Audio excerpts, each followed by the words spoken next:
What's up, ladies and gentlemen, boys and girls? Your boy, the Dread Man, is back in here with the Sports Podcast. I'm your host here at my boys, Flipside and Walter Tower. What's going on, gentlemen? How y'all feeling tonight?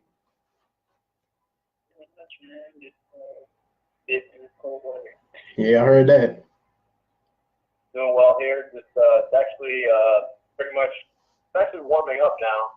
It was like probably like in the 50s last week, but now I'm getting word that it's gonna be 78 degrees tomorrow. So I don't know, man. It's still we're still in December. Yeah, I know we're still in December. And it's still in like spring. yeah. Cause shoot, here it was 26 degrees on Christmas night. So yeah, and right now, as I'm speaking, it's cold and rainy, and it's 36 degrees. But yeah, hopefully everybody had a pretty good Christmas. Yeah. I'm doing just to give you an idea. I'm on my balcony right now, in shorts right now outside, and it's pretty comfortable. Yeah, I wish I could say the same thing because I'm wearing thermals. I'm wearing sweatpants and stuff right now. So yeah. But anyway, gentlemen, what a week in football, and yeah, we're winding down to the last week, and we have a very good picture of the playoffs, and of course, with this being the season finale, everyone's playing this week, but out of everybody playing this week, there's probably only maybe 4 or 5 games that even really matter because the majority of teams are all out of playoff contention, and other ones have locked those spots and sealed up, which we are going to get into right now. Matter of fact, do you guys want to talk about the playoff picture now, or do you want to wait to the end after our predictions? We can talk about the playoff picture now. Actually, good. I think I know what you mean. Like in terms of like a lot of left teams already solidifying spots, but a lot of these, I really think actually a lot of the games there definitely is something still to be had in terms of like meaningfulness. There's a lot of like seeding that still has to be Oh determined. yeah, There's actually a lot. I mean, I think there's quite a few games where there's definitely something at stake in terms of this playoff seeding or playoff standing. Not just trying to make the playoffs, but a lot of these games there's definitely still something on the line. So a lot of these games still have kind of something a little something to play for, I think. But I think I don't know. I think we kind of have an idea. I think more so in the AFC. The NFC. I think Philly's out. I think Minnesota's in. But now Philly still has a chance. they still have a chance. No, they still have a chance. I just think that Philly needs to win. What? I think they have to win. Minnesota has to lose. Yeah, Minnesota has to lose. Yeah, I just think it's more. I just think Minnesota's probably going to take care of business. But I don't know. I could be wrong. I mean, it's going to be a tight game against Chicago. Yeah, Minnesota's got to go against Chicago. So yeah. I feel like how Chicago looked last week. It's definitely. I want to see the Philadelphia Eagles in the playoffs, man, because the whole storyline that's starting to shape now with Nick Foles. Nick Foles, yeah. Possibly getting to take this squad back to defend the title. Yeah. I mean, it'll be crazy. I mean, if Nick Foles comes back and wins another Super Bowl title after being a backup again, like I don't know, there's no precedent for what he could command. Both on the free agent market, but then like, just Yeah. what does that say for him? Like, And see, y'all thought I was crazy. Y'all thought I was crazy when I said last year when we did our keep 'em or cut 'em video. I thought you were crazy when you said I think that they should trade. When you said you think they should trade, I'm like, hell no, they should keep him because he's got a lot of value. And the thing is, it's gonna make Carson Wentz look bad if they go far in the playoffs. yeah, I was going to say, you can't have both of these players on the roster because if Nick Foles gets into the playoffs, you can't bench him. The Carson Wentz is going to be mad eventually. Yeah. You can't bench him if you get him into the playoffs. And if he plays like 1 or 2 games in the playoffs, and if he does their Super Bowl, you can't bench Carson or potential for Carson Wentz. The hell you can't. I mean, yeah, but the hell you can't because he's actually got playoff experience. But I mean that's neither here nor there. But let's get to the yeah. Wentz is starting to have that injury bug. Wentz is starting to have that injury bug a little bit now. I think he's already had a couple injuries. I think that if Nick Foles does anything in the playoffs with this squad, I think you trade with. I'm not sure about his contract. I don't know if he's unrestricted this year, but I think you try to shift him to keep Foles. Yeah, but now let's get to the nitty gritty. Well, one of the nitty gritties. Let's talk about my Pittsburgh Steelers right quick. Oh boy. This is a very bitter pill to swallow because I predicted the Steelers to be 12-4 this season, but they have blown four out of the last 5 games. They've blown 4 of them, and the victory over the New England Patriots was huge. But the thing is, it'll be meaningless if they don't make the playoffs. And a lot of people, and I'm probably going to make a separate video about this, but a lot of people were saying that, well, if the Steelers don't make the playoffs, then Mike Tomlin should be on the chopping block, which I disagree with, because the Steelers have only had 3 coaches since 1969 in a 40-year time span. In a 50-year time span, everybody's saying, well, they've only had Chuck Noll, Bill Cowher, and Mike Tomlin, 4 coaches in 50 years. The Steelers don't get rid of head coaches like that. But the thing is, everybody's pissed because I'm in several football and Pittsburgh Steelers groups. Everybody's like, well, everybody's like #fire Mike Tomlin, and I'm like, well, if you replace if you fire Mike Tomlin, who the hell do you replace him with on such short notice or in this offseason? You ain't gonna replace him with Jay Gruden. You ain't gonna replace him with Mike McCarthy. Mike McCarthy's still looking for a job. You're not gonna replace him with Mike Shanahan, because Mike Shanahan was trying to get RG3's ass killed out there. But this is what the thing is. The Steelers are under. It doesn't make any sense for the Steelers to be in the position they're in right now, as talented as they are, because not only do they have to beat the Bengals at home, which they probably will. It's like a 75-80% chance they probably will because it's a home game for them. But their playoff fate is in the hands of the Cleveland Browns, a division rival. So you mean to tell me that our fate, that between the Ravens and the Steelers, the Browns are the ones who decide who goes on to the playoffs in our division? Are you serious? And see, this is another thing right here. It's 2 things. This is what gets me, because notice they moved both games to 4:30 time slots, and because I'm like, well, both of these guys, like, it's a couple of teams that ain't got nothing to play. I was like, man, the Browns ain't got nothing to play for, so it wouldn't surprise me if the Browns just throw the games to piss the Steelers off. That would not surprise me. And another thing that wouldn't surprise me, seeing as how the Bengals ain't got anything to play for either, it wouldn't surprise me that just in case the Steelers do make the playoffs, that they're going to try to rough us up and try to injure some of our players. So just in case we do make it, we have an even harder time.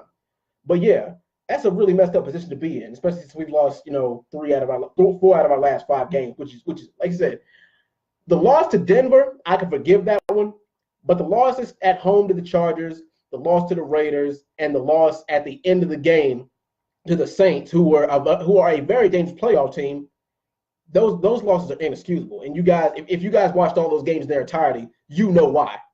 But yeah, that's enough for my team. Let's just get on to the game of the week. Fellas, what was your game of the week?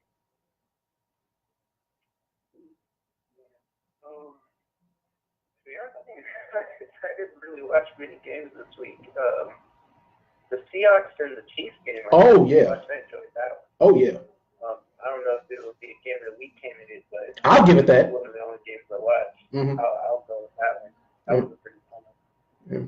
Well, Todd, what about you? What's your game of the week? I'll go with Flip. That was a really, really kind of riveting game. It was kind of what I expected.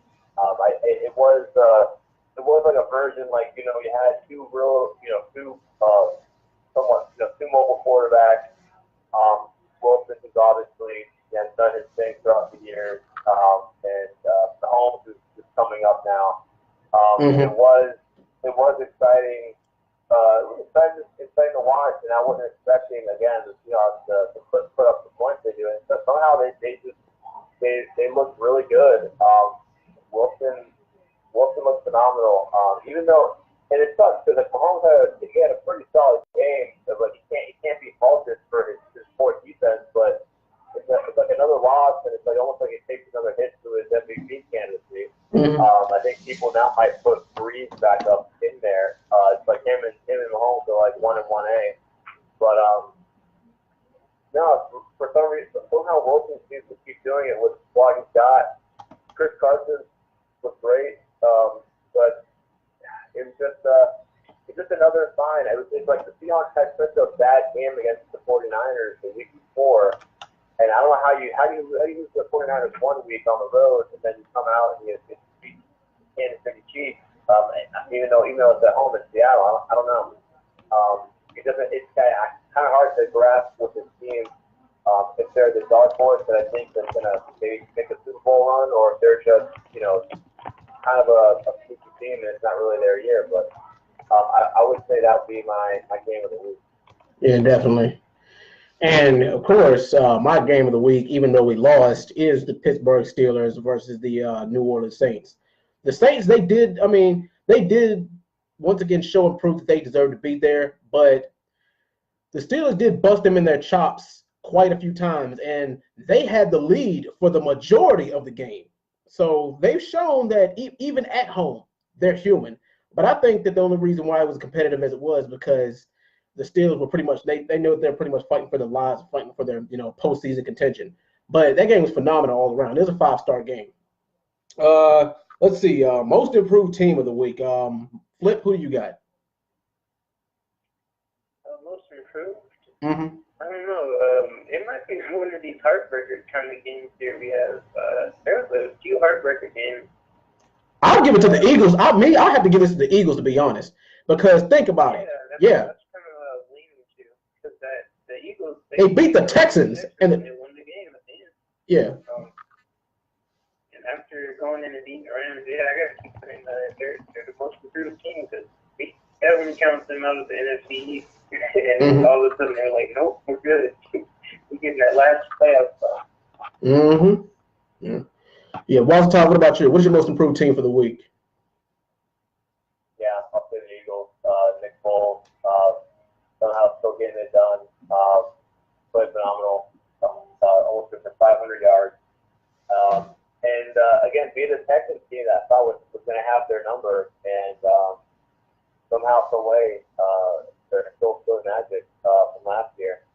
So I again want to see this team in the playoffs. And it seems like they're riding a little bit of a wave right now. They've had some really good wins, against the Rams, against Texans, these last few weeks. So again, they have the resume, I think, as of late to show that they're on a little bit of a hot stretch, and I think they're my most improved team from last week. All right. And last but not least, the ever infamous choke of the week. Flip, who do you got? That was easy. I'm giving it to the Chargers. Whoa! Defense was playing beautifully that game, man. We had Lamar Jackson covered, we had corners, and the offense just couldn't do shit. It was, oh my God, man. I'm struggling with that. And we still had a chance to win until that fumble, so definitely choke of the week.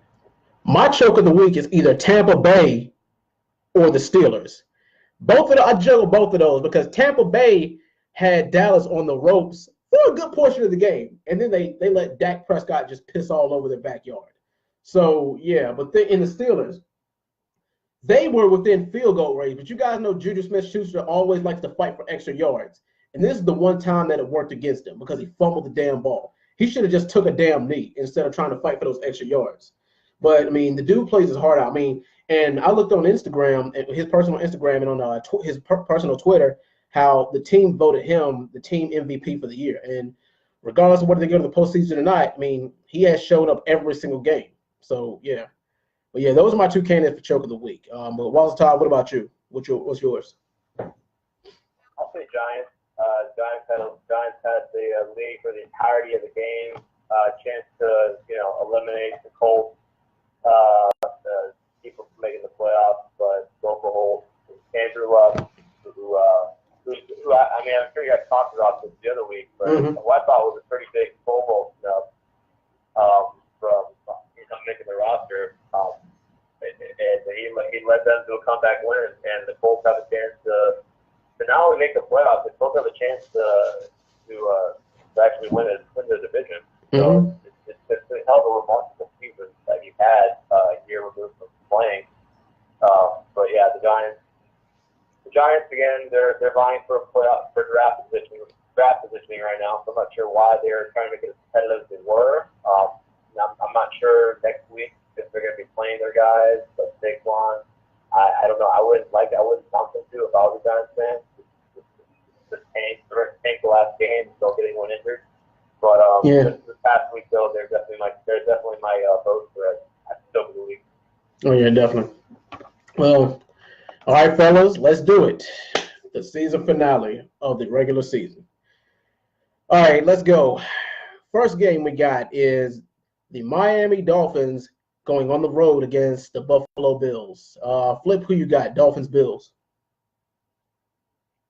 Oh man, after last week, after watching Blake Bortles and kind of carve up this Dolphins team a little bit in the second half, I'm leaning towards the Bills. Josh Allen didn't have the greatest game ever against the Patriots. Like, he kind of stood in that pocket and actually threw pretty well against them. So I feel like him and Sam Darnold are looking like the quarterbacks of the future for both teams, and of course Baker Mayfield. So yeah, I gotta go with the Bills on this one. I think the Bills will take it 24-17.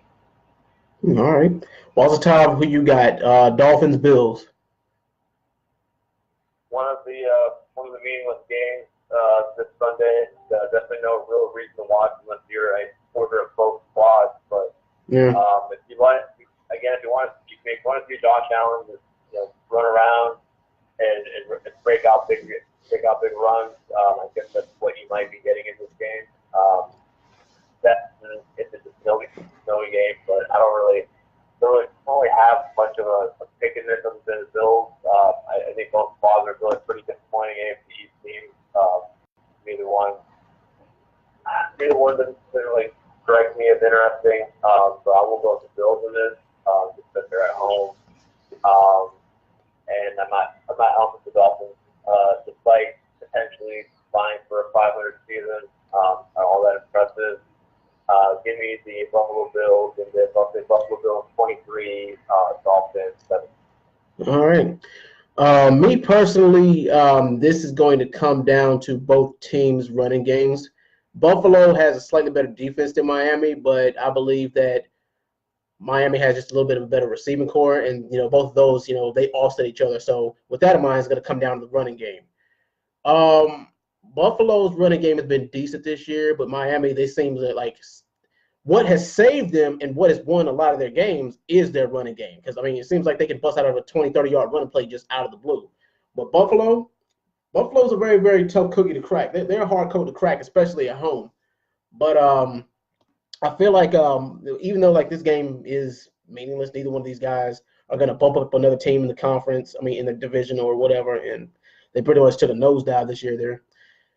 I, believe it or not, I'm going to have to go against the grain and pick Miami by 6 points in this game. 27-21 Miami. Next up, another pointless game. We got the Atlanta Falcons going on the road against the Tampa Bay Bucks. Flip, who you got? Falcons, Bucks. I would be surprised if they play Julio this game. That kind of makes me a little worried about this one. But overall, these teams are kind of easy. Yeah. And, that's disappointing to say, though. Yeah, it's hard to say that because the Falcons are just Super Bowl contenders a couple years ago. But yeah, this could be end up a close game. I see Julio probably playing this play. I'm going to lean towards the Falcons in this one. I want to say Falcons win 28-23. All right, Walter, what about you? Falcons, Bucks, who you got? Yeah, I think Julio should play. I mean, it was just to cap off pretty good season that he's had, despite the team not performing as well. I mean, looking at Matt Ryan. Matt Ryan's actually had a really pretty good season. 33 TDs, only 6 picks, 4,500 yards. Any other year, that would be a really, really good year. So you think that his team would have a lot of success because of that. But the Falcons squad's been underachieving. But underachieving, again, across the field is the Bucs and Jameis Winston. And we already talked about Deshaun Jackson wanting out of Tampa. I don't know. This is a pretty dysfunctional squad. I'm going to go with the Falcons just with the Bucs. They're just too dysfunctional. I don't trust them. It's just not their years. It's got some sort of bad cloud over their heads. I think the Falcons. Just have again the better mindset. Better coaching for sure. I believe. So give me the Falcons in this. Okay, Falcons 27, Buccaneers 14. Yeah, it looks like we got our first hat trick tonight, gentlemen. But here's the thing. Let me give my analysis right quick. You got a team who has a hell of a lot of talent, but they've underachieved this year. And then you got a team who does good in the first half, but then as soon as that clock strikes in the third quarter, they run out of gas. Tampa Bay, they make the mistake of running out of gas. I don't know what it is, or if it's just bad play calling, or if it's just horrible luck.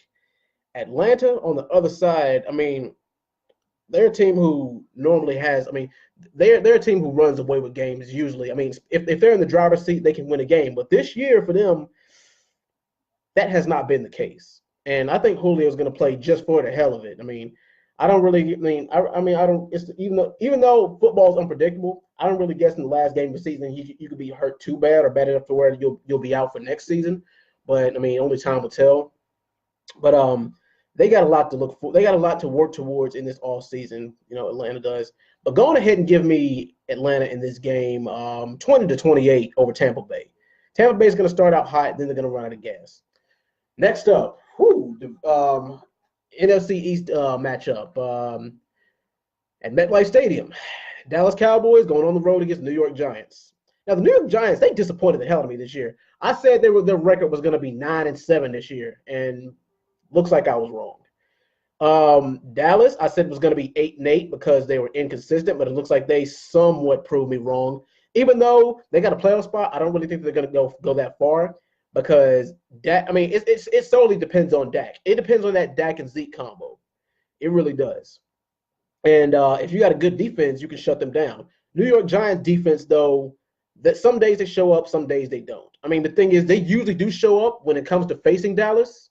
But I mean, in a game where it doesn't really matter that much, I mean, who knows? They might just try to rough Dallas up and punch them in the mouth just to make sure they don't go anywhere in the playoffs. If you know what I mean. But Eli, this might be his last ride. Saquon might play. Odell might play. Well, there's probably like a 95% chance that both of them will play. So they might just try to, make it hard for Dallas since they know they're going to the postseason and they're not. But with that in mind, go ahead and give me Dallas 24-21 over the Giants. Flip, who you got? Cowboys, Giants. I don't know, man. I feel like the Cowboys don't have anything at all to play for this week. They're stuck at number 4. They don't want to get injured. I know that for sure. But then you're thinking, do you want to throw a game just to try to stay healthy and kind of lose that momentum, or do you want to go in there and kind of fire yourself up for the wild card? I don't know. I know that Eli's probably going to play his ass off. Yeah. This might be the last game, like you're saying. So I'm thinking it might be close. Giants probably will run away with it in the second half if the Cowboys feel like they just need to rest their starters. I'll say Giants win 23-20. All right. I'll buy that, especially since the Giants are at home. But all right, well, Wazatile, who you got? Cowboys, Giants. Yeah, I'm gonna go with Flip. I think that the starters are on the bench for at least the second half, if not the full game. I think they're playing week they're playing, they're playing the wild card weekend. It's different if it's a team that has a potential bye in the first round. You don't want to take 2 weeks off, and it's kind of rough. So it's a very chance that they're going to see at least that it might not see a first half, but I think it's the second half. I think the Giants. But then again, the Giants. Then I think about it, like the Giants don't really have anything in place for either. Their best interest is to lose this game, improve their draft seeding. Don't risk Saquon take an unnecessary hit. So then again, Giants themselves could probably make the argument they're not going to give their best effort. They might bench the players as well. But then again, this is a rivalry game. This is a divisional matchup. You don't like the squad, so it's a little hard to pick. I'll go with Dallas just on the off chance. I think that they do play at least a half of what their starters, and they just overall, I think they have the talent to at least maintain the lead going into the second half. Defensively, for sure. Give me Dallas in this game. I'll say Dallas 23, Giants 10. All right. Next up, we got the Carolina Panthers going on the road to the Dome to face the New Orleans Saints. Flip, who you got? Saints. Did the Saints even have to words on anything? No, they are clinched. Yeah. Yeah, they are definitely resting starters in the second half if they're smart at least. I mean, you got to buy, so it's not like you got to worry about your players being fired up for upcoming week. They didn't clinch the one seed though, I think it's all right. Yeah. They clinched one. They already clinched once home field throughout the playoffs. Yeah, okay. Yeah, so I definitely see them resting their starters in the second half. But Kansas hurt. Kansas definitely not playing. Mm-hmm. They're probably going to shut down Christian McCaffrey or just play him kind of soft. So you never know. That Taysom Hill guy might come out and light up the Panthers. So I'm going to still go with the Saints. I'm going to say Saints win 17, Panthers 13. All right. Walter, who you got? Panthers Saints. Yeah, so like I was saying in the previous game, I think you're right. They don't have anything to play for, but you don't want to take 2 weeks off, and then before you have your first game. I think the Saints leave their starters in a little bit. Most of the time, I think most of the time, history, at least from my understanding, from what I've always felt in teams, when teams rest their guys, it never goes well for them going into the playoffs. It's almost like karma. I feel like the teams that play their guys and going into the final week and going into the playoffs, they seem to perform better. They don't come out as flat. So I don't think it would do New Orleans any injustice if they win the entire game, even with the potential injury rate. But I do think if they play their guys at least a half, the Panthers, I just don't think, like I said, I think they're gonna probably potentially shut down McCaffrey. We've had a one hell of a year, remarkable sophomore year. No sophomore smoke with him. Mm-hmm. But again, himself the question. Give me the Saints in this game. I'll say Saints. The Saints 21. The Panthers 13. I just think this is a controlled game, and both teams don't try to at least take unnecessary risks getting injured. Mm. Now, I was going back and forth with this one because, especially since the last game was so damn close, but with Cam being with him probably not playing, and with Christian McCaffrey and Greg Olsen playing, and with this being at the Dome, the stars line up for New Orleans to take this game pretty handily. But I mean, if they're gonna, they see if Mike Thomas, Alvin Kamara, Mark Ingram, and Drew Brees are going to be in and out throughout the game, then it might be competitive. And heck, Carolina might actually still want it the Dome. I mean, but is it possible? Yes. Is it likely? No. because New Orleans, they've already clinched, so they wanted to get into the playoffs. They want to get to the playoffs with at least bumps and bruises as possible. So yeah, but then like I said, Carolina, they might try to come out there and smack them in the mouth and let them know they're gonna be back next year, especially since that last game between them was so close. But in this game, go on ahead and give me New Orleans by 10 points over the Panthers in this game, 31-21. Next up, we got the New York Jets going to Gillette Stadium to face the Patriots. Flip, who you got? Jets, Patriots.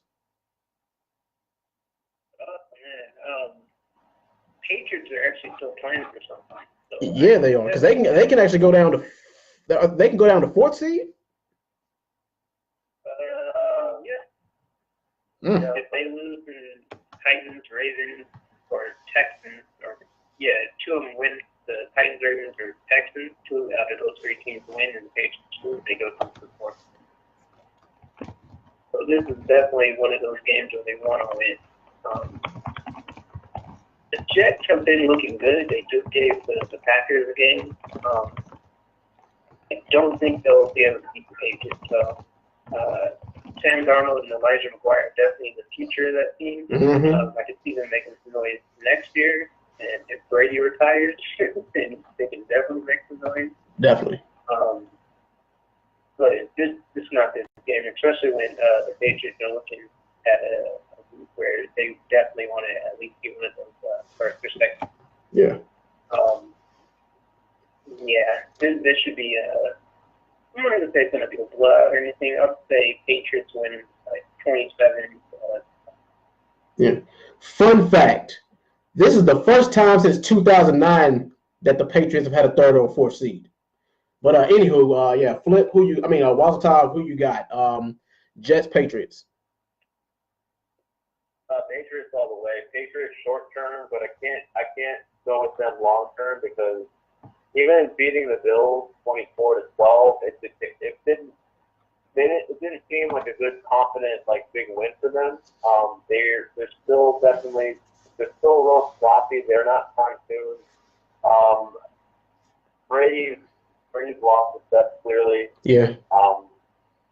Gronk is not Gronk anymore. Mm-hmm. He just doesn't have the additional weapons. I'm sure you guys discussed the whole Josh Gordon thing.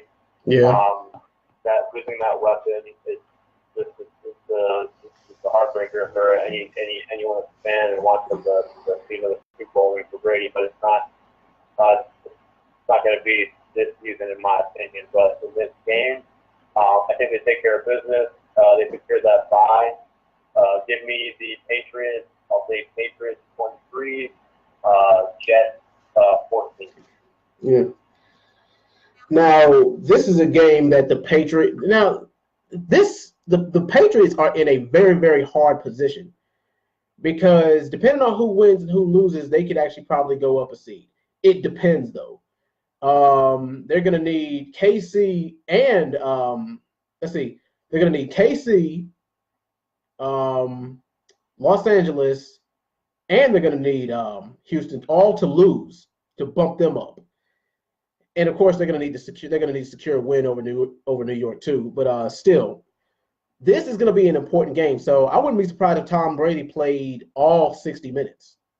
But we'll see about that because the Jets, even though they're on the road, they are good for the Jets defense is good for roughing them up. And Sam Darnold still might be green, but I think he's got potential. We'll see him down the road. And once Tom Brady does leave, the NFC East might be competitive again. But even though New England has a suspect defense and their receiving core has taken a hit, they still got that running game. Is James White going to play? I think James White is playing. Yeah, he should play. Yeah, James White. Yeah, but yeah, they've still got him to rely on, and they still got Edelman. So, yeah, I believe that it might be close in the first half, but then the Patriots might steal one from under their nose. But the Patriots got a lot to play for in this game. So go ahead and give me the Patriots in this game by 9 points, 21-30 over the New York Jets. Next up, we got Houston versus Jacksonville, and Houston is at home in this game. Jacksonville was a complete disappointment this season because they did a complete 180 for last season. because they went into the season as one of the most feared defenses to them just falling flat on their faces. And a lot of that had to do with Blake Bortles. He is not a top caliber quarterback. I mean, he got lucky last year because he faced some underachieving defenses, but still. And Houston is a hell of a lot more of a threat than people thought they were. And I told y'all, I said it from the start that Deshaun Watson is going to be a dangerous, dangerous man. And it's just a damn shame that he got hurt in the middle of last season because he could have took them further than what they were. But I think that Jacksonville at this point, they can't contest with Houston, especially since Houston is at home in this game. I mean, come on, DeAndre Hopkins, Alfred Blue, Deshaun Watson, and the dual combo on Houston's defense with Jadeveon Clowney and J.J. Watt is dangerous too. So yeah, I believe that if Houston faces, I believe that it'll be Houston versus New England in the first round of the playoffs, if I'm not mistaken. Or wait a minute, I guess it depends who takes the 6th seed, but whatever. We'll get to that later on. But yeah, going ahead and give me Houston in this game, 21-28 over Jacksonville. Flip, who you got? Jags, Texans. Jags are a weird one. The week before, they benched Leonard Fournette because they said that their backup running back was their biggest chance of winning the game. This week they played the entire game. Yeah, they're dysfunctional right now. They definitely should lose this game. Trying to last one, like you were saying, yeah, he's been playing lights out. Besides that rib injury earlier in the year, he's been pretty solid. Unfortunately, they lost to Marius Thomas. That's going to hurt him. Oh, hell yeah. His hamstring is still kind of messing with him, so I'm not too sure about that one. The Jags could easily just shadow D-Hop this game and make it close. It might be a close game, but I feel like the Jags are tanking. So I'm going to go with Houston win this game. I'll say 17-10. All right. Well, Tom, what about you? Jags, Texans, who you got? Yeah, I would think the Jags would tank, but Bortles has everything to kind of prove to try to play well. We have to have some sort of way to save face for how terrible this season's been. Yeah. I think most fans will look at Bortles and explain for how poor the Jags and how much they underachieved this year. I think Bortles is going to try his damnedest. They say the rest of the team, but I think that he gets up for this game. Now, granted, it still withstand the rush of the Texans. Watts questionable for that game, but obviously, if he's playing, it's going to be a long day alongside with County. You're right, Flip. Losing Demaryius Thomas was a big factor, and I'm not sure if the Texans can go far. But Deshaun Watson is a pretty special player. Is a pretty special player, and I just think anything could probably happen once they're in the playoffs, especially if they have someone like a good running back or a performance of Lamar Miller, who's had some really good games this year. Going forward in this game, I like the Texans' chances to clinch their division and home field game in the first round. So give me the Texans in this game. I'll say Texans 27, Jacksonville 16. All right. Next up, we got the Green Bay Packers going up against the Detroit Lions. Packers let me down this year, man. They really did. But then again, I mean, the silver lining is the Bears and the Vikings both stepped up. And I've been saying this for the past, I don't know, maybe 8 or 9 years about the Detroit Lions.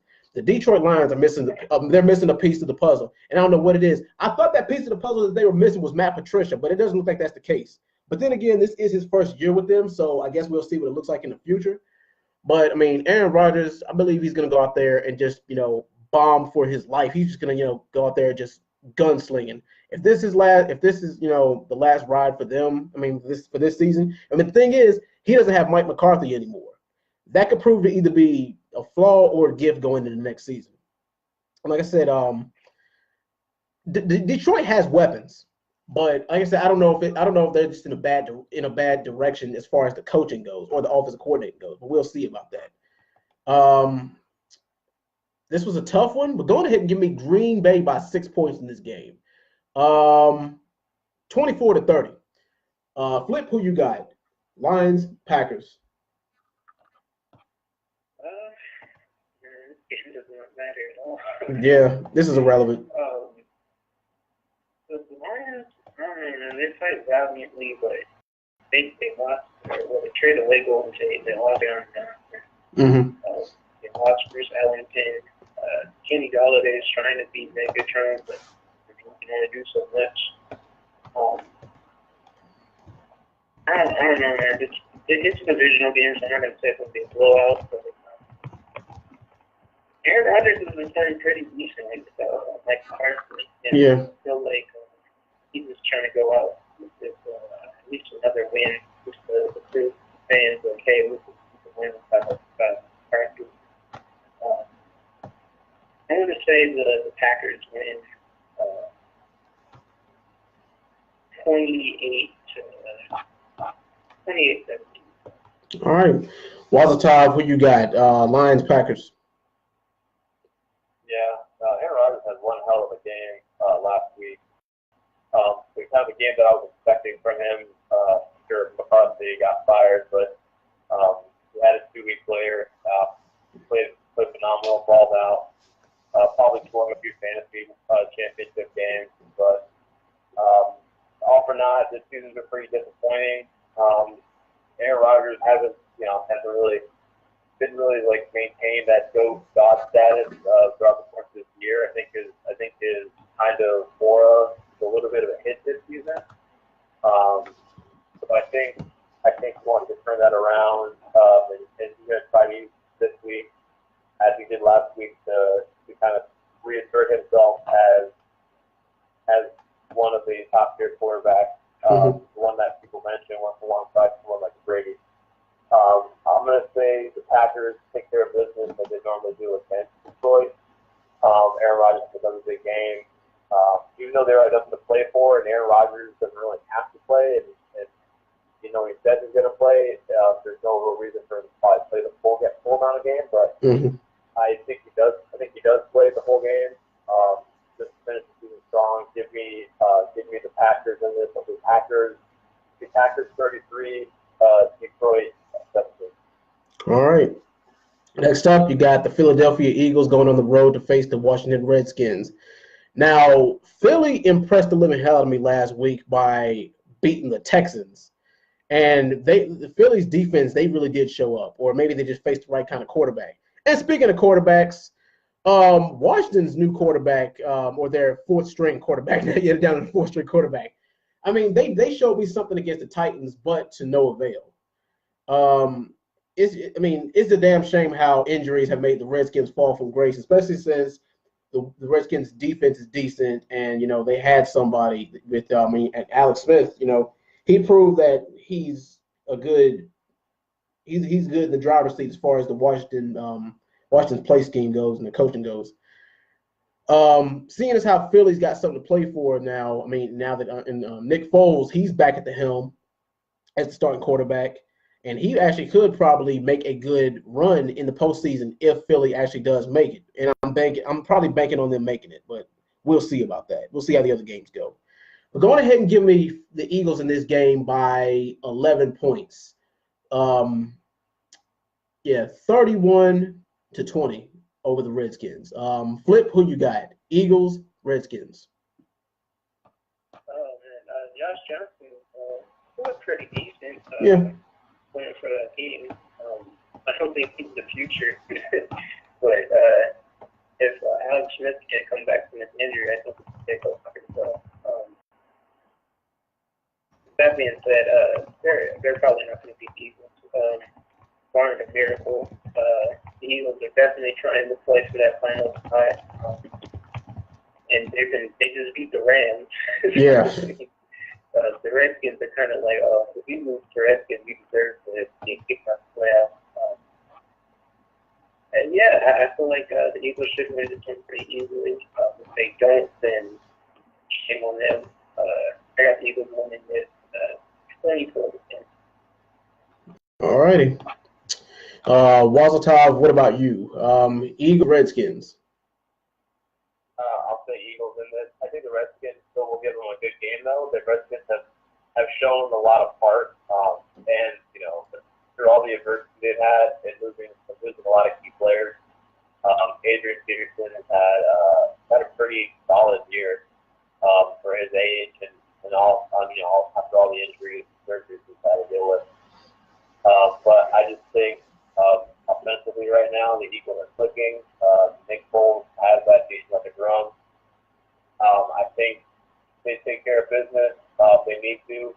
In order to make the playoffs, they still need a little bit of help with that. So I think they at least take care of it on their end. And then we'll have to wait and see if the cards fall where they may. So give me the Eagles in this game. The Eagles 27. I'll say Redskins 24. I'll say it's a still goal game. I think it's a really close game. I think the Redskins at home, even though they're a 500 team, it's a divisional game.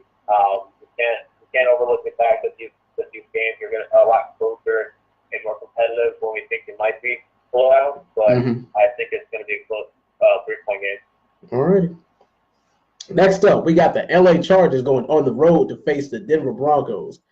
Oh, man, this was a very, very hard game to predict. Well, you know what? I mean, I'll talk about the Oakland Raiders next, but still, the Chargers, they fell flat on their faces at home against the Ravens, and the Ravens defense is woken up. And the the thing is, if you can pressure Phillip Rivers and you can get him on the ropes, then he makes bad throws or he gets sacked, one of the two. And it seems like, Melvin Gordon, it seems like he's with him being back. I don't really think it mattered because when you come back from an injury that sidelines you for over a month or 3 weeks or more, you need time to warm up. I don't give a damn how good of a running back you are. Running backs all need time to warm up. It's like starting your car in 20-degree weather. You need to let that thing run for at least a couple of minutes.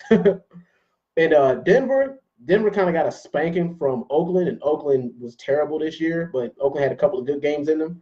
But still, Denver and Chargers games are usually always pretty good. But I think because the Chargers actually got something to play for in this game, going ahead and give me the Chargers by a field goal in this game, 27-24 over Denver. Flip, who you got? Chargers, Broncos. This should be an easy game for the Chargers.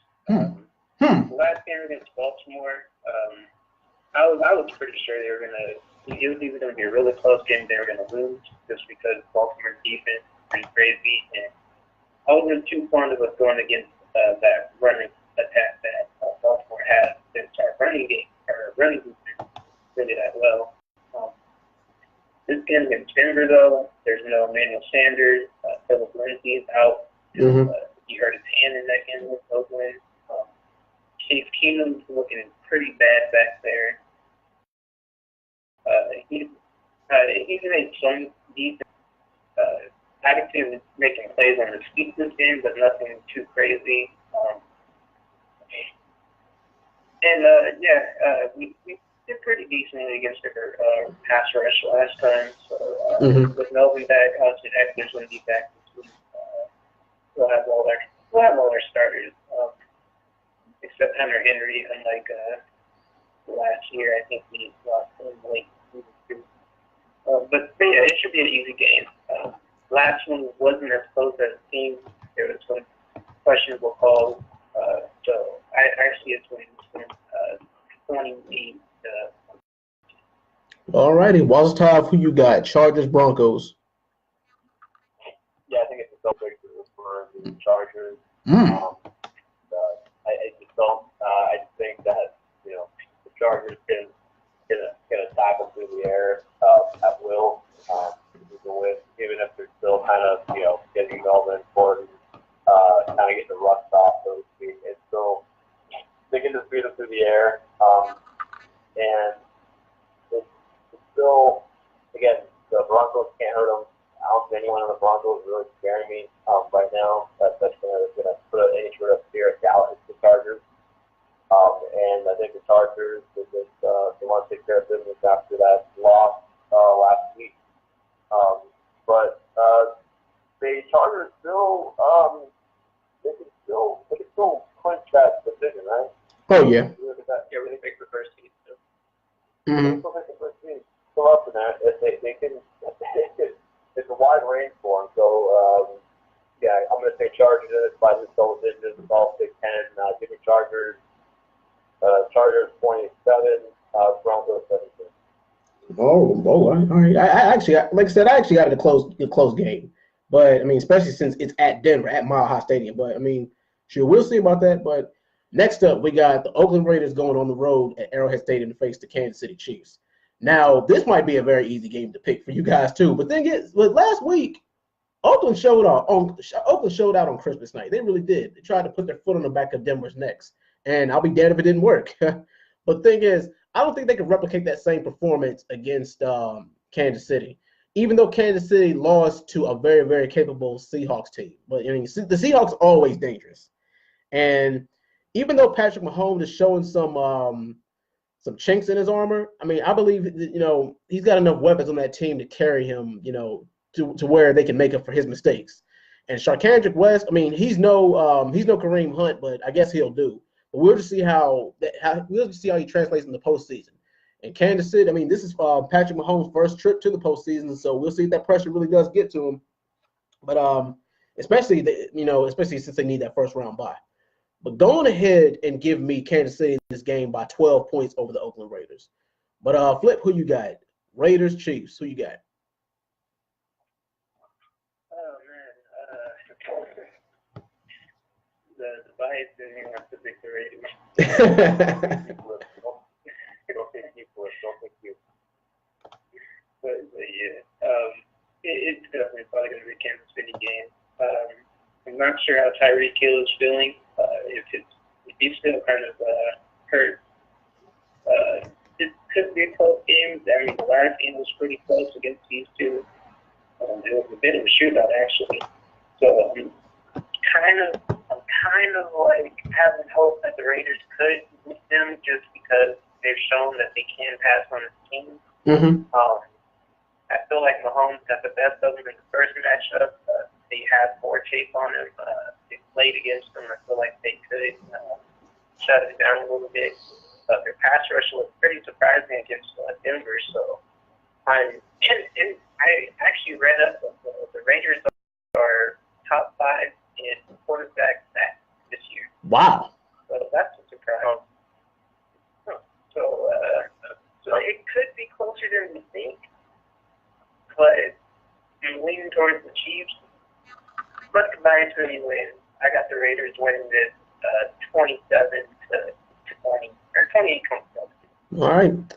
Walter Todd, who you got? Raiders, Chiefs. I'm telling you right now, it's going to. This has got to be the Chiefs. There's no way the Raiders have any shot in hell against the Chiefs in this spot. I know you said Tyreek Hill is might be injured. He might not. Maybe they rest him or stuff. I'm telling you right now, Patrick Mahomes could be throwing to Hank Hill, and he would still beat the Raiders by 2-3 points. So give me the Chiefs in this all day. It's a blowout. I'm telling you right now, Chiefs, it's a running away with this. It's going to be 28 to 10, 14. I'll go with that. I just don't think the Raiders have anything going for them. I don't, even if it's a semblance of a chance that, it's, their last game, and it's last game of the Oakland Raiders. I just don't. I think the Chiefs can take care of business, and they will. Give me the Chiefs all day. All righty. Next up, NFC North matchup. Woo! We got the. What was that? Was convinced me. Was right. I gotta change my take. Oh wow. Well, it was 31-28. Mm. Game went. Oh wow. I convinced you that the Oakland was gonna win. I'm too confident in the team. Is that what it's on? That's a ballsy pick. That's ballsy. That's real ballsy. I don't have Mahomes is really good, but just something about like the final quarter with him for some reason. And I'm banking on it this game. Okay. All right. Next up, NFC North matchup: Chicago Bears going on the road to face the Minnesota Vikings. Now, this game means nothing for Chicago, but this game means everything for Minnesota. Minnesota needs this game more than Chicago does, especially since Chicago's already clinched the North. But I have a couple of questions.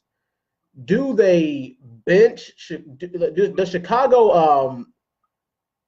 Do they bench Mitchell Trubisky or do they play him? Or do? The thing is, if they already have a spot in the playoffs, why take that risk? And the thing is, that's true. But here's another thing. What do you do? If you're Chicago, who do you fear more? Do you fear Minnesota more, or do you fear the Philadelphia Eagles more? I don't think you fear either if you beat the Vikings. What time do the Rams play? Do they play before Chicago? Yeah, the Rams play at 4:30. Oh, that. And Chicago plays Monday night or Sunday night. All the games. Let's see. Every game. No, Chicago. Yeah, they all play at 4:30. Yeah, they all play at 4:30. Everybody from Green Bay up plays at 1 o'clock, and everybody from Chargers, Denver to Arizona, Seattle plays at 4:30. And Indy and Tennessee play the 8 o'clock game. The Rams could be up on the Niners by the second half, maybe like 2-3 scores. Yeah. And the Bears probably see that score in the second half. And the Bears probably bench their guys, depending on the outcome of the game. Depending on if I could definitely see them, if the Rams already pretty much are running away with that game, the Bears probably just pull their guys in the second half if there's not even a chance for them to even do anything. Might as well just rest. So I can see that happening. I can see them benching them in the second half. I don't think you bench Trubisky the entire way because they did not look good. If they looked good against the Niners last week, maybe they looked pretty cruddy against the Niners, pretty beatable. Well, you got to remember that Mitchell Trubisky didn't play at all on Thanksgiving against. He didn't play at all against Detroit on Thanksgiving, and they still won. True. Yeah, now we have to beat the Vikings. Well, yeah. You know what? Good point. The Lions are not the Vikings this year, especially since the Vikings. Especially since this is a do or die game for the Vikings.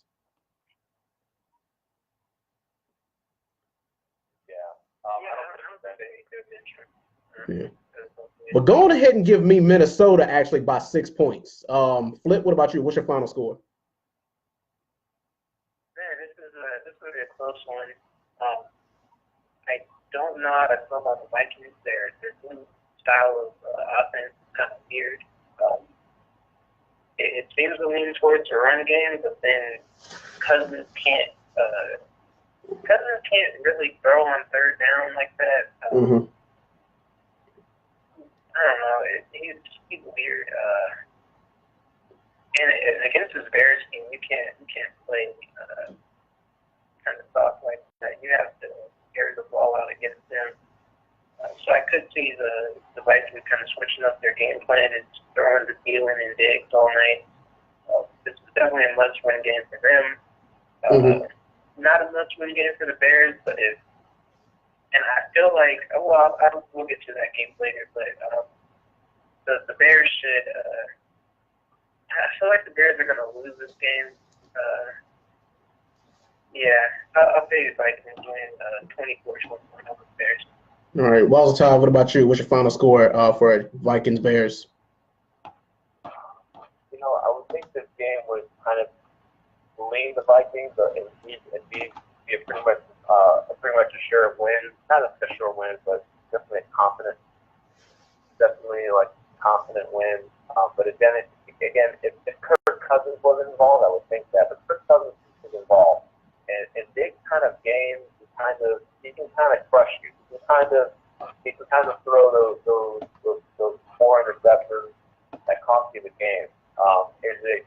to happen in this game, or is it going to happen in the first week of the first round of the playoffs? It's going to happen. It's just a matter of when. It's going to cost the team, especially with that, especially with Minnesota's history of soul-crushing losses. Kirk Cousins is definitely destined to give it to him. It's just a matter of do we think it's this week. I think that I think the Vikings do win this game. The Bears look really, really good. Throughout most of the season, just had a few hiccups. Even though they won last week, I would still call that a hiccup. The Niners definitely had their chances, just could not get together. But I'm going to say the Vikings with more to play for at home, and with the better weapons, I'm going to say overall better weapons. I'll say Minnesota. I'll say Minnesota 20, Bears 17. Pretty close game, but Minnesota 15. All right, but before we move on to our next pick, if Minnesota and Philadelphia both win, who holds the tiebreaker over? Who gets that spot? Minnesota gets it. If Minnesota does. Minnesota wins their end. yeah. So it's Minnesota. So Minnesota's got to lose and Philly's got to win. If Minnesota's got to do is they control their own fate, right? Well, Minnesota has the tie. So if Minnesota wins, they're 9-6. If Philadelphia wins, they're 9-7. Yeah, that tie. Yeah, ties can hurt, but yeah, they can also save your ass, especially in this case. But yeah. All right. Anywho, next game we got the Cleveland Browns going on the road to face the Baltimore Ravens. This should be game of the week right here. In Baker, we trust. Wow. Now Cleveland right now, they for the first time in a decade could have an at 500 record, a season that's not a complete and total failure. They could show them that, especially since this is a divisional game, they can show that the league that they're not a joke and that they're coming next season. Baltimore with Lamar Jackson. It wouldn't surprise me if Joe Flacco played this game. He's probably not, but we'll see about that. But Lamar Jackson, he really has shown improved this game. But this game means a lot. Especially, as a Pittsburgh Steelers fan, I'm going to be flipping back and forth between both games and on the edge of my seat because all Baltimore's got to do is win and they're in.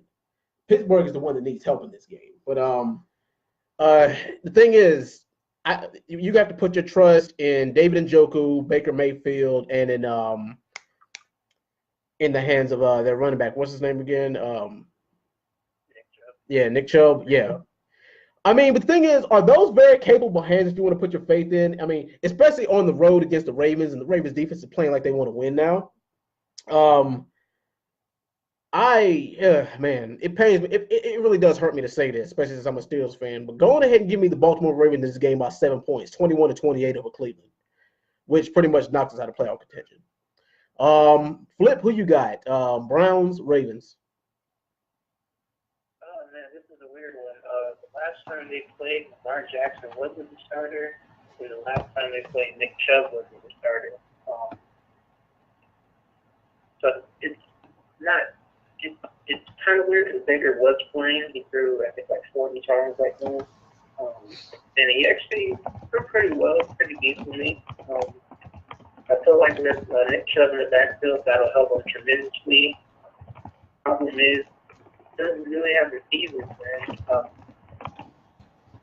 Jarvis Lynch is their best player when he's throwing the ball. Yeah. He's a weird one. So the Ravens defense is going to play them pretty hard. Definitely a low-scoring game. It just depends, can the Browns defense stop Lamar Jackson? And can Nick Chubb kind of get this offense going? Because I feel like Baker can throw on them. It just depends on the run game. I'm going to keep hopeful on it for your Steelers, and I'm going to say the Browns to win 16-13. Yeah, but just one final point. I feel like if you got to rely on the Browns to get you in the playoffs, and you don't deserve to be there, period. But we'll talk about that later on. But yeah, what's the top? Who you got? Browns, Ravens. Well, here's the thing. My heart tells me the Browns, but my mind tells me the Ravens. The Ravens, I think, have the blueprint to win against a lot of teams. Just with their ability to manage the game, to hold on to the clock. I mean, hold on to the ball, run the clock out, just minimize the amount of time that the offense on the other side is on the field. And they've been doing it pretty well to a T. The Browns have been exciting to watch. Very, very unexpectedly. I would not have thought this game, but they are very exciting to watch. Baker Mayfield is probably potentially the rookie of the year. Playing really well. They have a good running game. They have a really good defense too. They have studs on their defensive side of the ball as well. They're just a little bit flashier on offense than the Ravens are. However, the Ravens, I think their defense is just a little notch above. I guess the quarterback switch to the Browns. The Ravens are a little bit restricted with their play calling and what they allow their quarterback to do versus the Browns for their quarterback. I just think that the Ravens are going to win this game. The Browns are going to make it real, real interesting, though. Oh yeah. But I do think the Ravens still win. Give me the Ravens in this. Okay, Ravens 24, Browns 21. All right. Next up, we got the San Francisco 49ers going on the road to face the LA Rams.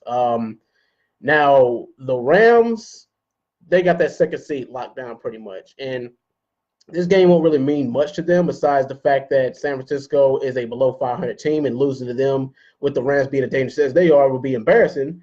But still, I mean, I think all the Rams want to do is just escape with a little win and be healthy and, just go into the postseason healthy. But San Francisco, they might, try to give them a fight in the beginning, but then at the end, the Rams are going to put it away, especially with all the weapons they got. The only thing about the Rams is that they don't play defense as good as they should. I mean, at least not lately, they haven't.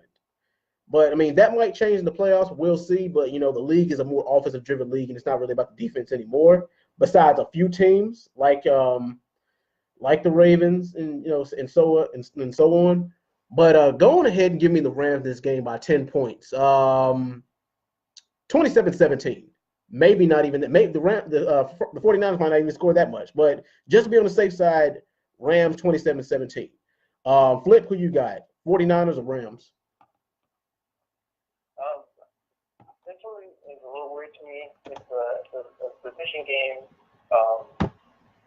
Todd Gurley may not play again. I don't think they'll play him just because DJ Anderson played so well against the Cardinals last week.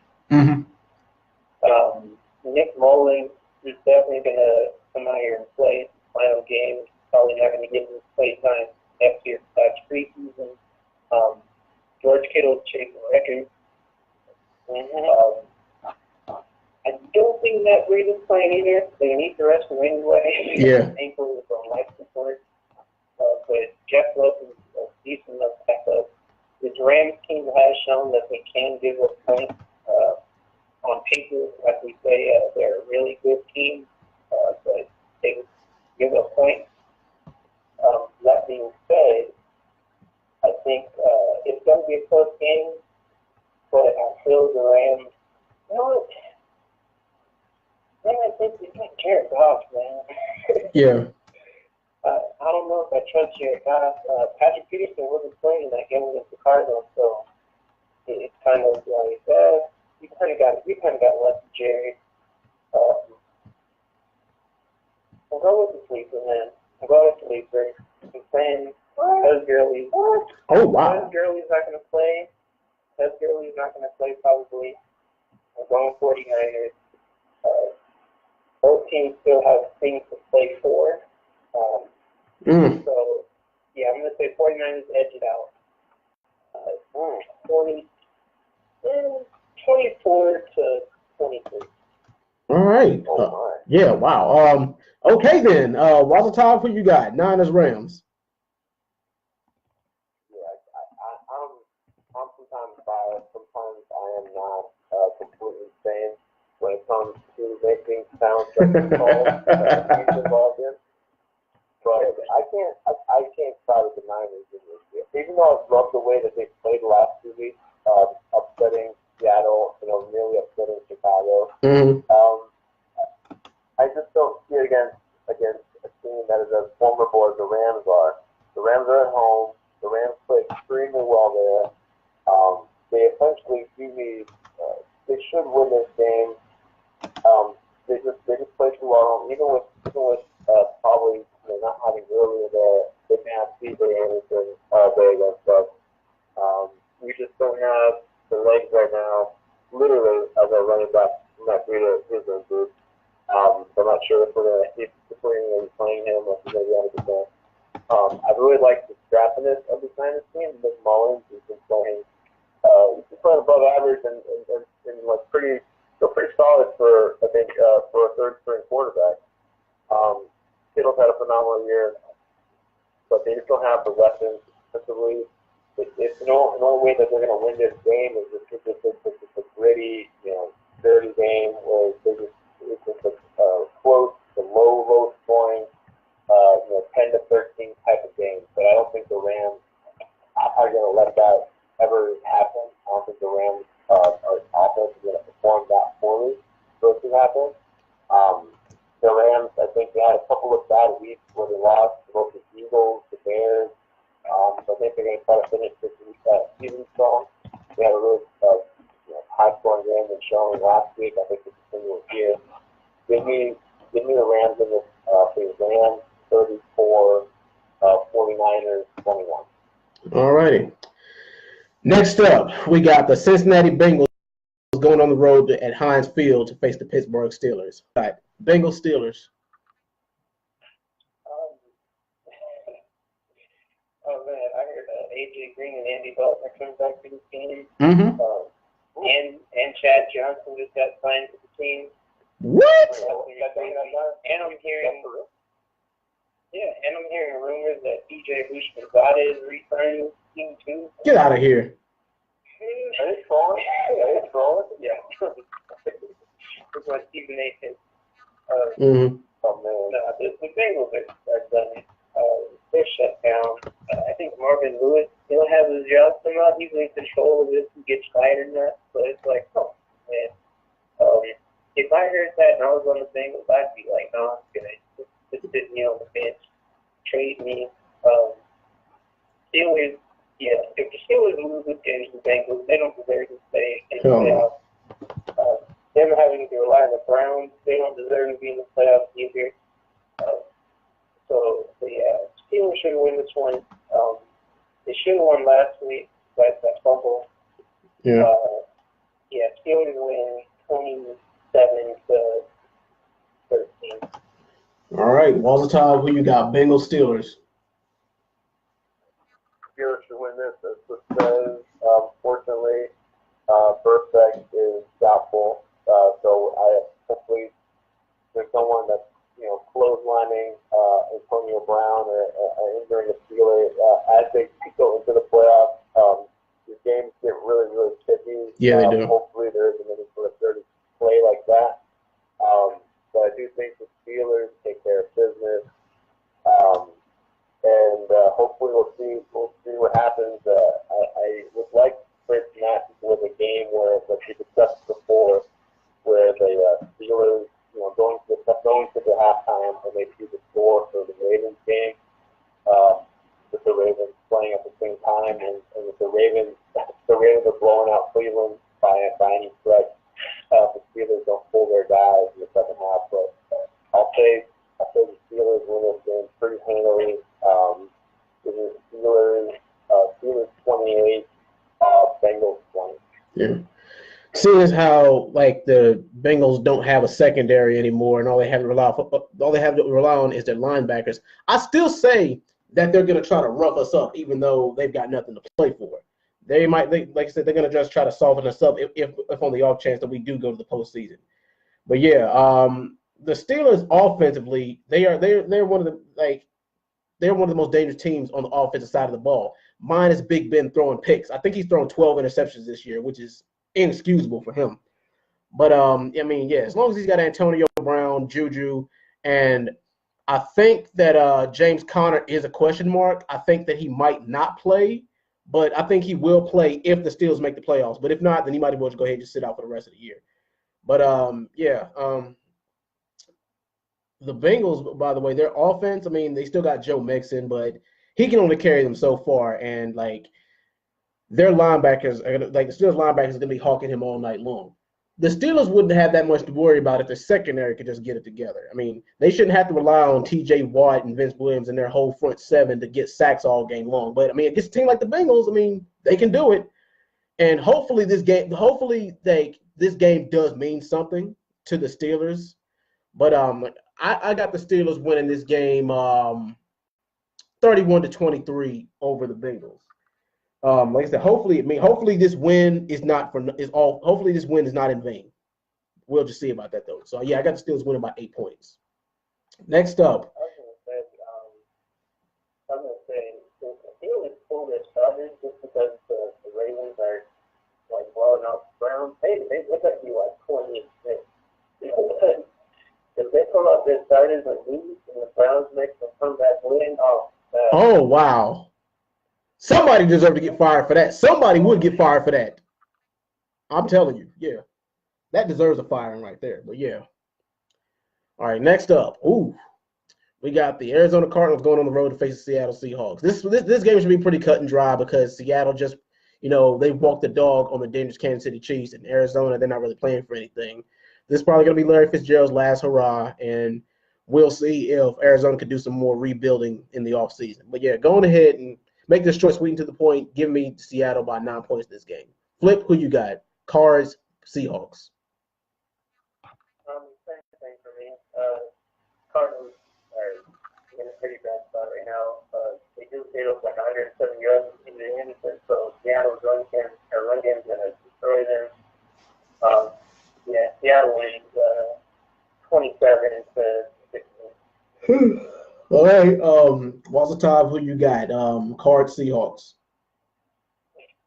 Yeah, the Cardinals had a real close game early in the season, but I just think Seattle's dialed in now. It's the time of the year where they start playing well.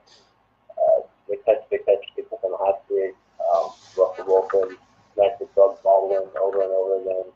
And now that's Chris Carson, another wrinkle, which was once Marshawn Lynch, but they have that replaced now with Carson. So I just think Seattle is going to take care of business. Arizona's been arguably the worst team overall this season. So it's only right that they end the year with a loss, go from the 15. I'll say Seattle in a pretty comfortable fashion. I'll say Seattle 31, Arizona 17. All righty. Now the last Sunday night game in the regular season. You got the Indianapolis Colts going on the road to face the Tennessee Titans. Now just a little fun fact here, gentlemen, regarding the Pittsburgh Steelers. Now, the Pittsburgh Steelers can still make the playoffs with a Colts and Titans tie. But come on, guys. The last game of the season ending in a tie. Think about it. No, that's not going to happen. Both teams are going to be going for broke, win or lose. Both teams are going to be trying to pull out all the stuff to try to get, a win. So the last game of the season is not going to end in a tie. And even if it did, guess what? The Steelers will get the 6th seed. And I don't care who you are. You do not want the 6th seed in the playoffs because you know what that means? It means you're the worst team in the playoffs that just happened to make it in that conference, which means you will have all road games throughout the playoffs, and you don't want that, especially if you have a less than 50% win ratio on the road. But still, Indianapolis, they really did look flat last game against the New York Giants. But, I mean, they just so happen to pull out a win, and Indianapolis could be a dangerous team if they just so happen to make the playoffs. But, I mean, both teams need this win. And the Tennessee Titans, these guys really are hit or miss, especially since Blaine Gabbert is leading the helm. I don't know if Mariota's going to be back for this game. Maybe, maybe not. I think Blaine Gabbert is going to start, but it would mean more if Blaine Gabbert started. The Tennessee Titans won, and they start him, and they get that sixth wild card. But Tennessee, they got some weapons, man. They got a good running game. But I mean, Indianapolis, I mean, their defense is not as good as Tennessee. Both defenses are slightly average. Man, as bad as I want this game to end in the draw, we all know it's not going to happen. And I think that the Indianapolis Colts get that last spot. So go on ahead and give me the Colts by 3 points in this game, 27-24 over the Titans. Flip, who you got? If I remember correctly, the Colts kind of smashed up the Titans the last time they played, right? Mm-hmm. Sure did. Man, that kind of makes me a little concerned. But it's like a do or die game. I feel like both teams are going to go all out. If Mariota doesn't play this game, oh man, he's definitely going to lose that team. Mm-hmm. Yeah, oh man. Derrick Henry's been playing lights out, but it's like they're weird. Like they change Deion Lewis all that money, so they feel like they need to play him. Yeah. Even when Derrick Henry could have like 5 carries for 150 yards, and they put in Deion Lewis for a whole drive. So it's weird. Like you said, I'm kind of leaning towards the Colts in this one. I want to say Colts win. They just kind of had a close game with the Giants. Yeah. Oh man. Yeah, I want to say Colts win. Colts win 28-24. All righty. Wazzle Tav, who you got? Colts, Titans. Honestly, I would say the Colts in this. I think the Colts just overall has impressed me a little bit more. Tennessee, I think, is more spoken there. Meanwhile, Andrew Luck is playing phenomenal, nonstop. He's had overall start to finish a pretty strong season with Shane Washington back in. Tennessee, just the quarterback situation is still up in the air. Mariota, when you mentioned it, he plays, he's not 100%. Gabbert in there, we know we're getting with Gabbert.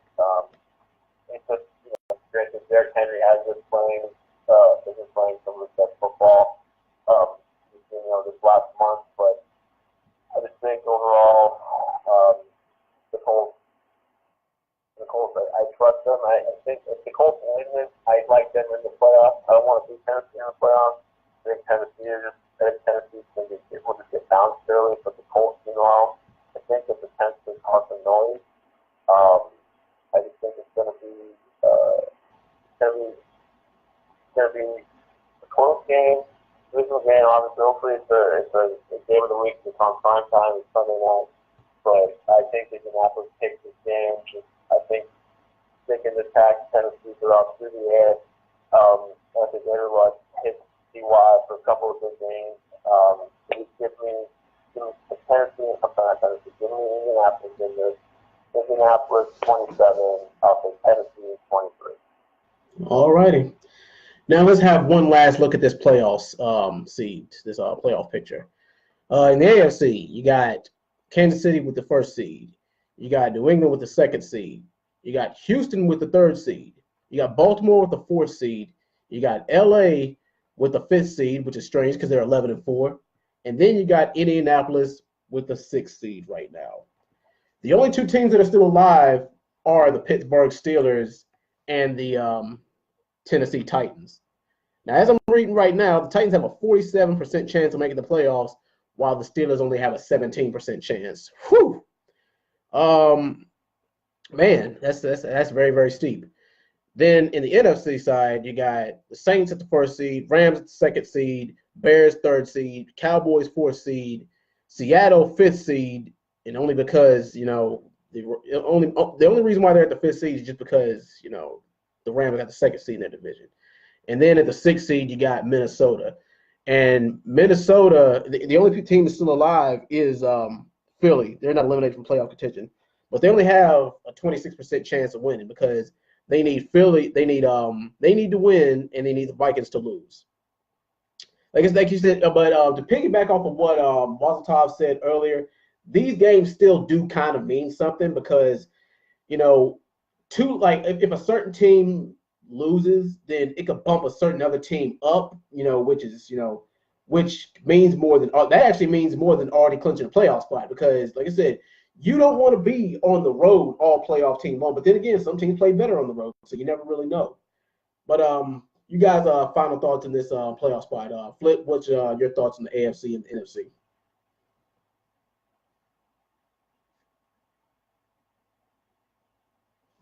Look, Flip still on?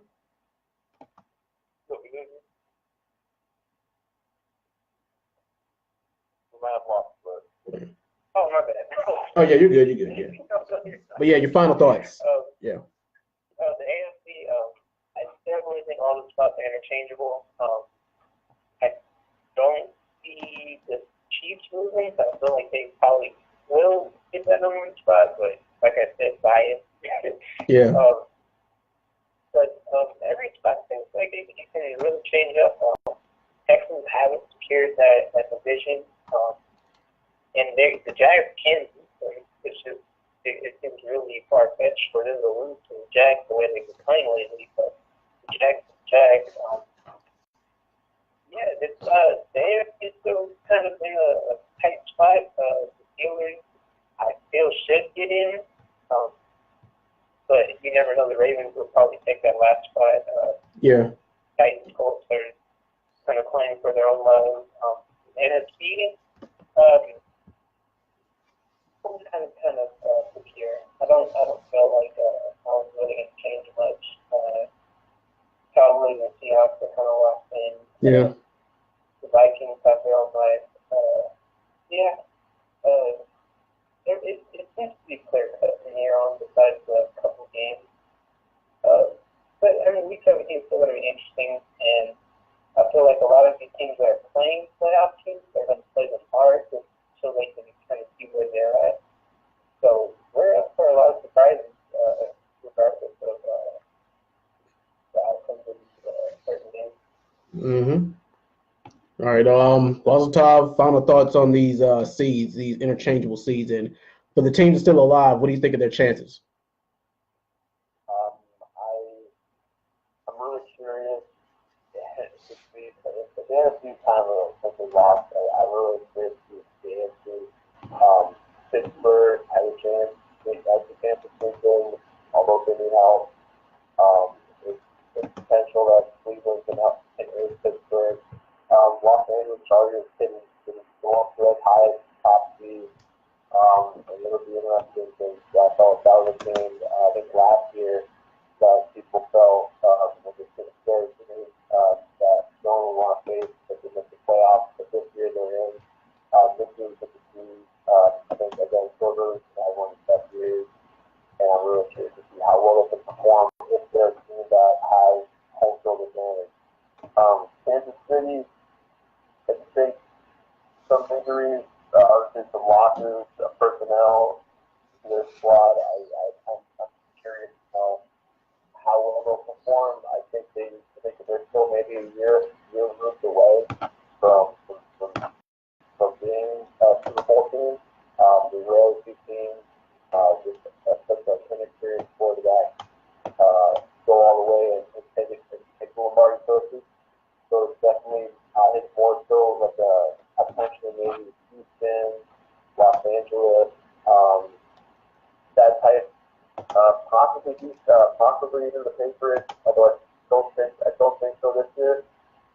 So it's a crapshoot. It's a crapshoot. Realistically, I think there's only maybe a couple of teams I'll write off for maybe to win. In the NFC, I think it's the same. You know what? I want to say that the NFC is more so a team where I think a lower seed team like the Dallas or Seattle or even Philadelphia is more likely to make it to the title game. Whereas I think essentially the one or two seed in the NFC will go all the way. But so yeah, it'll make for an interesting week. Football week 17. We'll see what happens. Come Sunday night. I'm glad that game was flexed. I would like to see. I've seen the Baltimore Cleveland game, see the Sunday night game. I think that's an exciting game to watch. As well, that's the Phoenix game of the week or the Houston game of the week. But we'll see how it is. I think it's going to be going into the playoffs. I mean, let's go for this prediction right now. I think it's going to be. I think it's going to be the Chargers versus the Saints. The Chargers Saints is what we're going to get. All right. Oh, well, we had the same prediction. Yeah. All right. What? Yeah. Fellas, got any final thoughts before we sign out tonight? Dreadman, I want your prediction. I want your. My prediction. I want a Dreadman. I want Dreadman's Super Bowl prediction. No bias. Eliminate the Steelers. Shoot, mine is either Rams. Let's see, it's either gonna be the Rams versus the Chiefs, or it's gonna be the Saints versus the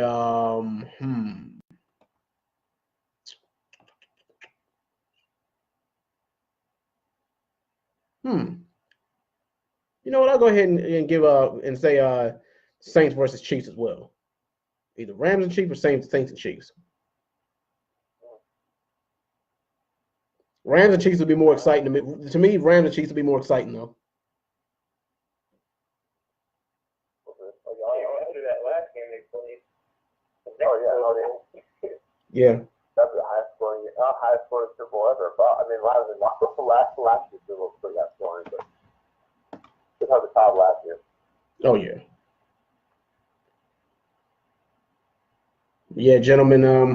Yeah, I guess that'll do it for tonight. Next week should be a very, very interesting week. I mean, especially since, like I said, the majority of the football spots of the playoff spots are already locked up, and it's all just a matter of who's going to be what seed. The teams fight, and I think that a lot of the teams that are there's only 3 teams who are still alive, and I don't think they're going to make it. But like I said, only time will tell. So we'll see.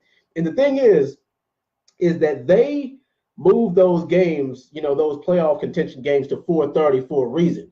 They did because originally the Steelers and the Steelers Bengals was supposed to play at 1:30, but I guess they didn't want to be like, oh well, let's go. Like, I guess if they played at the same time, they didn't want to be like, oh well, they won, so let's go ahead and just throw this game just to piss them off, just so they don't make it. Because teams are not that petty, are they? They can't be, right?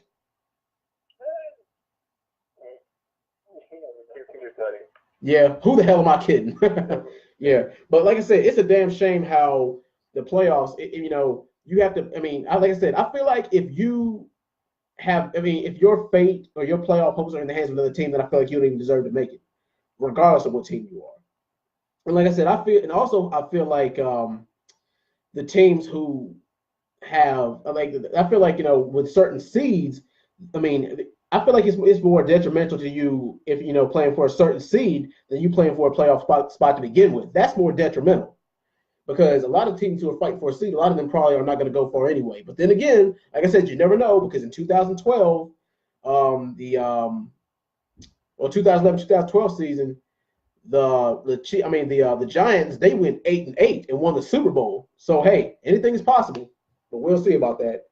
Like I said, y'all fellas got any final thoughts before we sign out?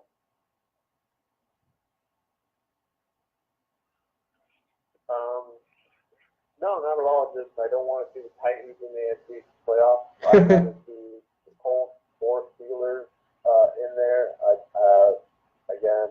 Baltimore fine. I just don't want to see the Titans. I think they're one and done. They're really the only team out of the 12 playoff teams. I think without having realistically no shot at winning a playoff game, let alone getting to the Super Bowl. So I don't want them to with the playoff spot.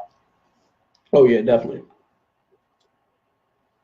Well, I guess that'll do it for this week, gentlemen. As always, thank you guys for hosting the show with me, and for everybody who's viewing on Facebook right now.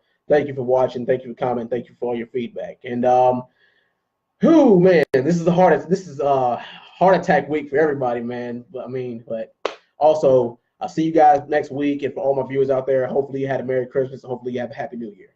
Peace out, guys. We'll see y'all next year. Yeah, for sure. Peace.